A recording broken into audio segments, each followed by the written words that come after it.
Dans les textes de la parole de Dieu de ce dimanche, il est une réalité humaine très importante qui m'est revenue à l'esprit. Et cette réalité humaine est celle du regard. Je me suis mis à réfléchir à l'importance des regards dans nos vies. Et en réfléchissant à l'importance des regards, il y a de nombreux regards qui me sont revenus à l'esprit. Un en particulier, celui de mon père. Quand il nous arrivait, ma sœur et moi, d'être turbulents ou encore pire, de devenir insolents, ça n'arrive pas dans vos familles, je sais, mais dans la mienne, ça arrivait que ma sœur et moi étions insolents avec nos parents, impolis. Et quand ça arrivait, ou quand on se chamaillait, et puis que, comme on dit en québécois, le diable était pris dans la cabane, mon père avait un regard unique, comme ça, au-dessus de ses lunettes.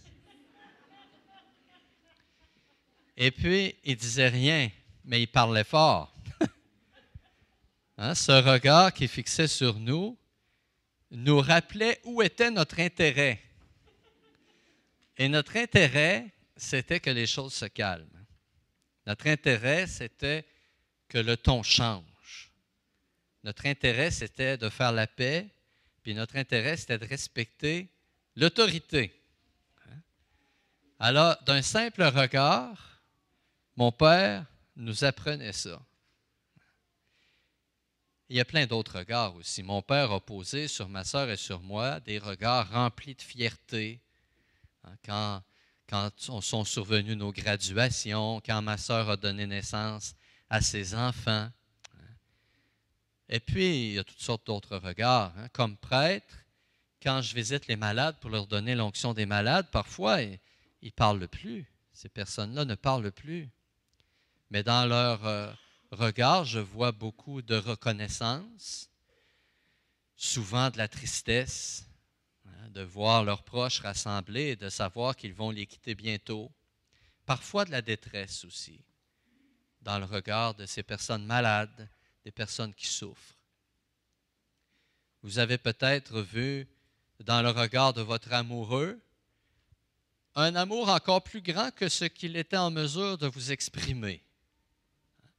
Mais peut-être que votre amoureux, votre amoureuse a vu dans votre regard aussi bien des choses qu'elle n'était pas en mesure de vous exprimer. J'ai parlé de mon père, mais je pourrais aussi parler de ma mère. Ma mère, quand on lui mentait, elle disait « C'est écrit dans tes yeux que c'est pas vrai ce que tu dis. » On trouvait ça tellement mystérieux qu'elle puisse deviner tout en nous regardant dans les yeux. Elle disait « Regarde-moi, là. » Elle nous prenait le menton comme ça. Là. C'est écrit dans tes yeux que c'est pas vrai. Impossible de lui cacher quoi que ce soit. Le regard d'un être humain, c'est transparent.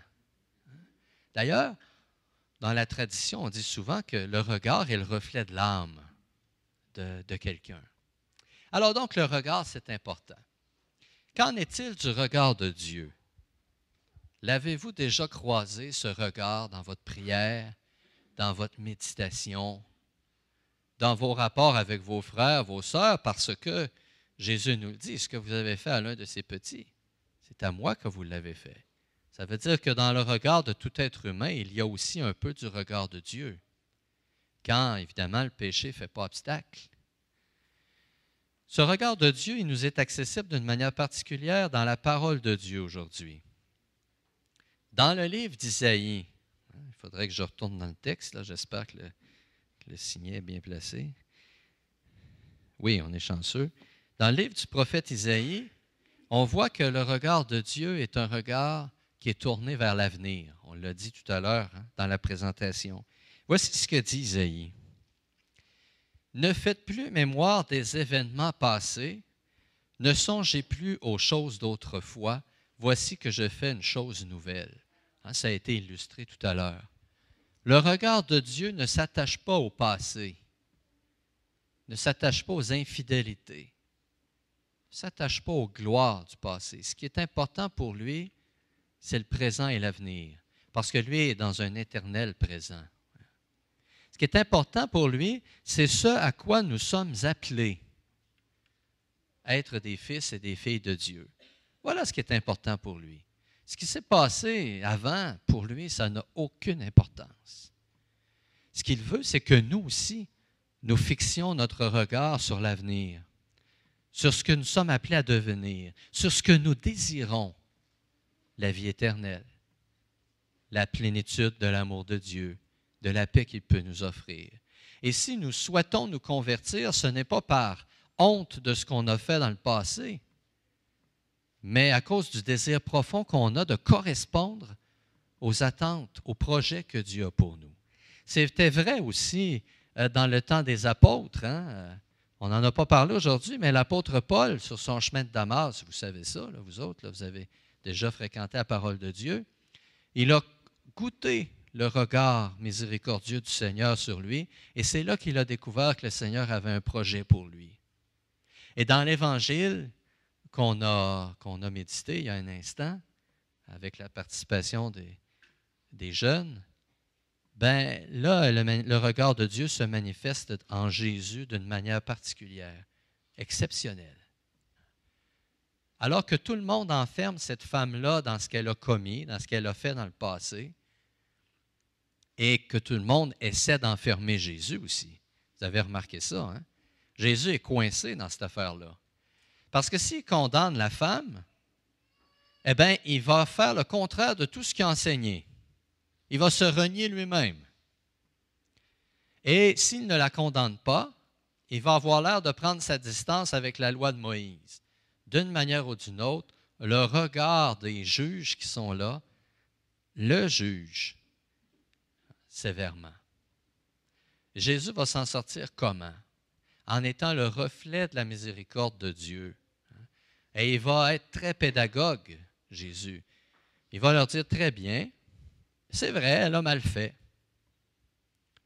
Vous avez raison. Elle a mal fait, au regard de la loi, elle a mal fait, mais que celui qui n'a jamais péché lui lance la première pierre. Et puis qu'est-ce qui se passe? Le regard des juges se retourne contre eux. Et là, ils découvrent, ces juges-là, que finalement, ils ne valent pas mieux qu'elle. Et quelle est l'issue? Bien, il y a deux issues possibles. Ou bien ils admettent que Jésus a raison, ils s'ouvrent à son amour, ou bien ils se poussent. Ils ont choisi de se pousser. Mais elle est restée là. Et elle a pris pour elle ce regard de Jésus qui lui a dit « Confiance, j'ai confiance que tu peux faire mieux. » Jésus ne lui dit pas « Ben voyons donc, il n'y a rien là, tout ce que tu as fait, là, écoute, tu pourrais recommencer encore, puis il n'y a pas de problème. » C'est pas ça que Jésus dit. Prends-toi en main. Prends ton existence en main. Prends pour toi le regard de miséricorde que Dieu pose sur toi, ce regard de confiance qui t'invite à faire mieux, à être tel que Dieu te voit, à être une fille bien-aimée du Père. Et c'est là que le changement va pouvoir s'opérer dans son cœur. Vous savez, nous autres, tous autant que nous sommes, on peut se placer dans la position de chacun de ces personnages-là, parce qu'on a déjà été jugés, à tort ou à raison, mais on a tous déjà été jugés par quelqu'un d'autre. On a tous senti sur nous ce regard réprobateur. Et par ailleurs, on a tous déjà jugé aussi. Et c'est important de se souvenir que quand on juge, c'est bien le cas dans l'Évangile, le regard peut se retourner contre nous tôt ou tard. Et si on applique le jugement qu'on applique aux autres à nous-mêmes, on peut découvrir que finalement, on n'est pas mieux. Le pardon du Seigneur, il est pour nous aussi.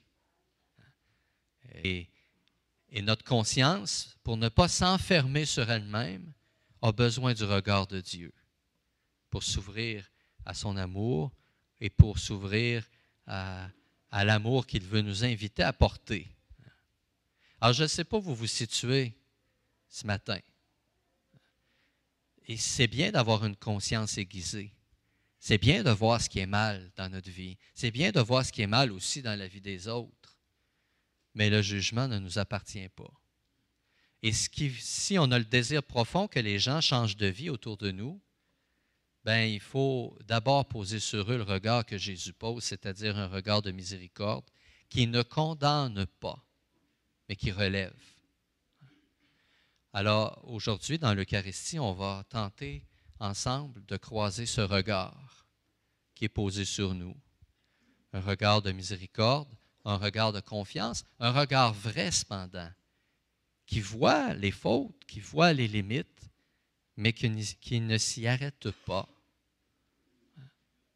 et qui va au-delà de ses fautes et de ses limites pour ouvrir des chemins qui sont possibles d'être parcourus grâce à la filiation divine que Jésus nous offre.